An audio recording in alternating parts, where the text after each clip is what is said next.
तो वेलकम। आज हम पढ़ेंगे balance of payment. Balance of payment macro economic का एक पार्ट है। मैक्रो इकोनॉमिक का लास्ट चैप्टर में क्या आता है, बैलेंस ऑफ पेमेंट। तो चलिए हम जानते हैं कि बैलेंस ऑफ पेमेंट क्या होता है। Balance of payment means systematic record of all economic transactions. Systematic record of all economic transaction. मैं शॉर्ट में लिख रहा हूं ताकि टाइम कम लगे। तो मैक्रो इकोनॉमिक्स में systematic record of all economic transaction with rest of the world, जो दुनिया के साथ हम करते हैं, with rest of the world.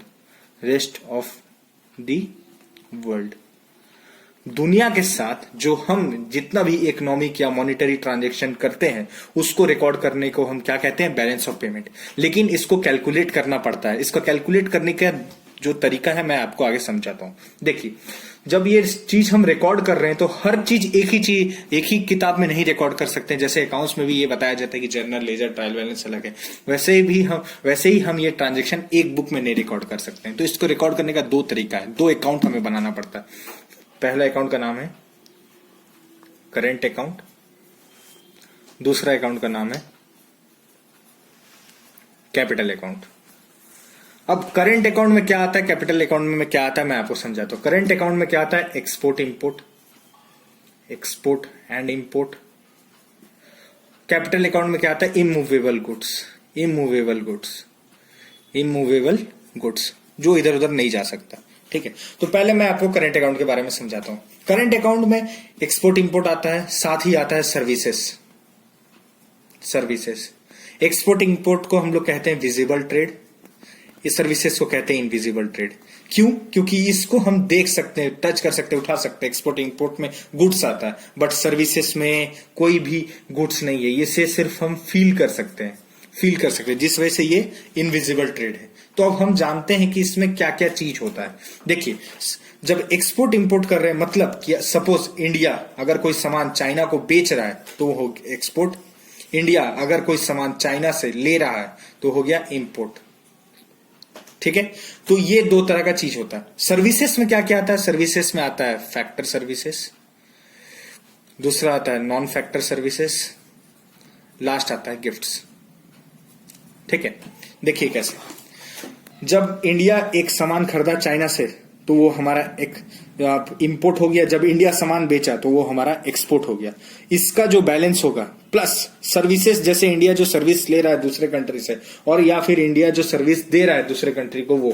अब फैक्टर्स है, इसमें दो तरह का आता है, factor services, non factor services. Factor services में क्या आता है, इन्वेस्टमेंट इनकम, जो अगर हम दूसरे कंट्री में इन्वेस्ट किए उससे जो मुझे इनकम आ रहा है वो इन्वेस्टमेंट इनकम, या फिर सैलरी या कंपनसेशन जो दूसरे कंट्री से आ रहा है वो होता है फैक्टर सर्विसेज में।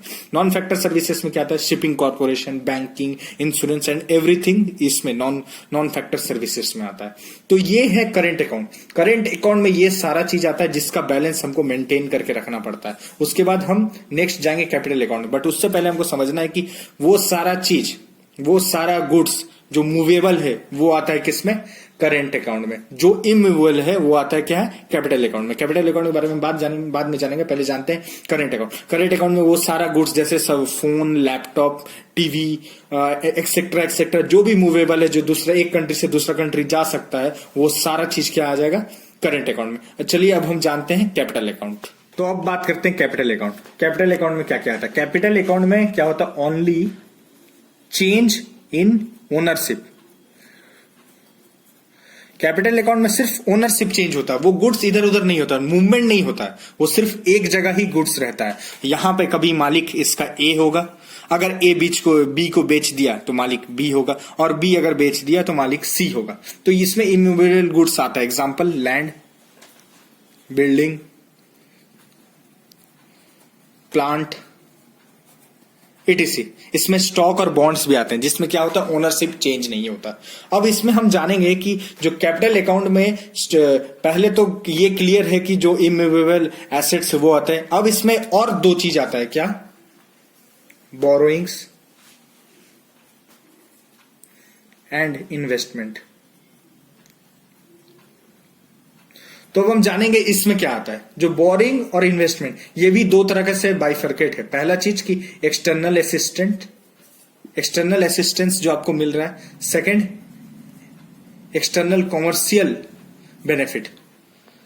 कैसे, देखिए, एक्सटर्नल असिस्टेंस में क्या होता है कि हम लोन लेते हैं but market rate of interest बहुत कम होता है, और इसी भी में जो हम लोन लेते हैं उसमें मार्केट इंटरेस्ट वो उतना ही होता है जो normal market rate of interest चल रहा है, बट असिस्टेंस में थोड़ा रेट ऑफ इंटरेस्ट कम होता है। और इन्वेस्टमेंट में क्या होता है, इन्वेस्टमेंट में देखिए दो तरह के होते हैं, एक पोर्टफोलियो इन्वेस्टमेंट और एक होता है एफडीआई।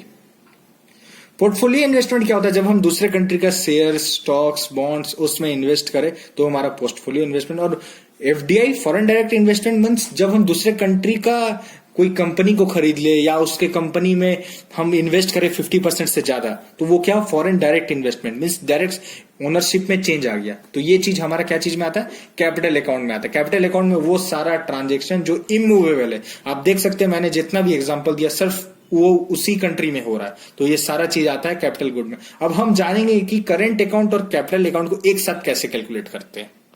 तो फाइनली अब overall balance of payment calculate करने के लिए हमको ये जानना होगा कि हमारा करंट बैलेंस कितना है, कैपिटल बैलेंस कितना है, और errors and omission. Errors and omission मतलब सपोज पिछले ईयर, लास्ट ईयर अगर कुछ गलती हो गया हो, कोई चीज अमाउंट ज्यादा डिडक्ट हो गया हो या कोई चीज अमाउंट एक्स्ट्रा ऐड हो गया होगा, तो उसको मेंटेन करते हैं, वो एरर्स एंड ओमिशन का अलग बनता है। वो जैसे कैपिटल में सपोज कुछ एक्स्ट्रा ऐड हो गया हो तो उसका कैलकुलेशन, या करंट में कुछ कम हो गया हो उसका कैलकुलेशन, तो वो एरर्स एंड ओमिशन में आता है। ये तीनों को जब हम जोड़ेंगे तो हमारा क्या आता है, बैलेंस ऑफ पेमेंट, जो हम कैलकुलेट करते हैं। Means current account, capital account और एरर। अब आप ये चीज याद रखिएगा, सी और फिर ई, करंट, कैपिटल एंड एरर। जब ये तीनों होता है, बैलेंस होता है, उसके बाद हमारा क्या आता है, बैलेंस ऑफ पेमेंट। अब इसका दो कंडीशन होता है, एक होता है सरप्लस, एक होता है डेफिसिट। सरप्लस कब, जब बैलेंस ऑफ पेमेंट जो है वो हमारा फेवरेबल आया, मींस पॉजिटिव बैलेंस आया, ठीक है, कि हमारे पास ज्यादा आया, ज्यादा हमारा इनकम हुआ। डेफिसिट कब, जब अनफेवरेबल आया, मतलब नेगेटिव बैलेंस आया। तो ये हमारा अनफेवरेबल हो गया जब हमारा ज्यादा गया, हमको लॉस हुआ, हमको ज्यादा पे करना पड़ा। और फेवरेबल कब, जब हमारे पास ज्यादा है। बट एक कंडीशन ऐसा भी एजम्पशन माना जाता है कि हो सकता है इक्वल हो, ना ज्यादा गया हो ना कम गया हो, तो उस कंडीशन को क्या कहते हैं, इक्विलिब्रियम।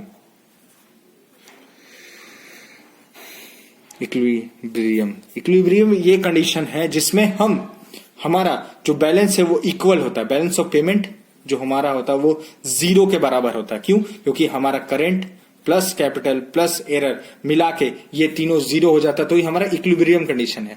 डिसइक्विलिब्रियम कंडीशन ये दो सिचुएशन में आता है, या तो फेवरेबल या अनफेवरेबल, या ज्यादा होगा या कम होगा, तो ये हमारा डिसइक्विलिब्रियम का कंडीशन है और ये इक्विलिब्रियम कंडीशन है। तो फाइनली समराइज किया जाए तो बैलेंस ऑफ पेमेंट वो चीज है जिसमें हमारा करंट अकाउंट और कैपिटल अकाउंट और एरर्स को मिला के अगर जीरो आता है तो वो हमारा बैलेंस ऑफ पेमेंट इक्विलिब्रियम, अगर नहीं जीरो आता, पॉजिटिव आता है तो डिसइक्विलिब्रियम, और नेगेटिव आता है तब भी डिसइक्विलिब्रियम। तो बैलेंस ऑफ पेमेंट कैलकुलेट करने के लिए हमारे पास चाहिए करंट, कैपिटल एंड एरर्स, और कौन सा ट्रांजेक्शन किस में आएगा वो मैंने पहले ही बता दिया।